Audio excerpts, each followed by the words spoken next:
Today's episode, we are going to talk about 3 things that is affecting your prayer life that you need to address them today. Number 1 is constantly checking the clock when praying. Imagine I'm sitting right in front of you. Imagine this camera is you. Just as we are talking, I check my phone and I put it down and I'm talking to you. After 2 minutes, I check my phone. I'm checking the time and I put it down. For the 3rd time, I check my phone and I put it down. What will be going through your head? You would say that I'm not interested in what we are discussing about. In my head, I have an important place to be and it's not here. It's the same thing with prayer. Sometimes we are praying, we're in a rush to get out of the prayer room. We even forget to say thank you. And as soon as we're done, we take our bags, we leave. We take our keys, we drive away. Sometimes you are praying and your mind is not even in the prayer room. You are loitering. You are moving all over the place. It's a big issue. If you find yourself doing that, it's just a matter of time. Now, spending time with God will seem to be a problem for you because you can't wait to get out of God's presence. But we need to long for God's presence. We need to go after His presence. It's the safest place we can be. Whenever you come to God's presence to pray, see yourself in a place where you are immune to everything that is destructive. I've seen myself doing it in the past and I thought it was nothing. So maybe you think it's nothing. But with time, 10 minutes will look like an hour for you. An hour will look like 30 days before you realize you are doing 5 minutes, you're doing 3 minutes. And now all you say is the prayer, you wake up in the prayer when you're going to bed. That lasts like 30 seconds. It is gradually going to affect your prayer life. So guess what? Turn the phone, put the phone away. If there is a clock, put it away. Go to a place where you don't see clock. So you'll not be tempted to look at how long have I prayed for? How many minutes more left? Especially when you say, I'm going to pray for 10 minutes. And you're like, 2 minutes more. 1 minute more.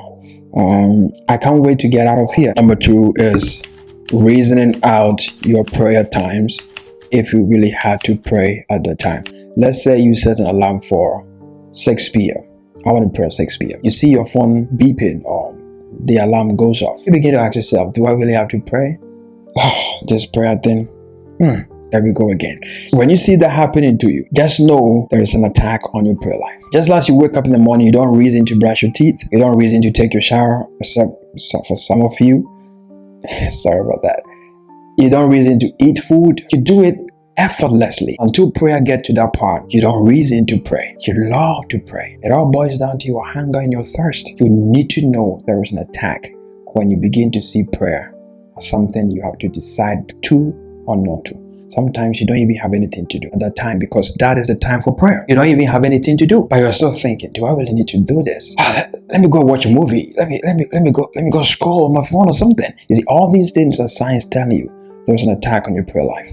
And if you don't address it, it is going to lead to something messier. So the moment you see you are struggling to pray when it's time for you to pray, know that you need the Holy Spirit's intervention.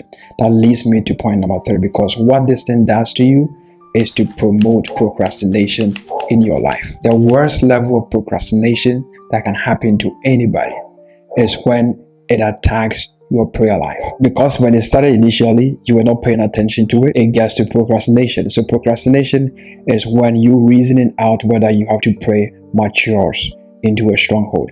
So now, when it's time to pray, you say, I'll do that later. When it's time to pray, you say, I can do it another time. Procrastination sets in. You are on the verge of collapsing your entire structure of prayer. And so once you see these signs, number 1, just for a quick recap, you're constantly checking your phone or your clock when you're praying. Check whether you were done or how long have you prayed. Number 2, reasoning out your prayer times if you really had to pray.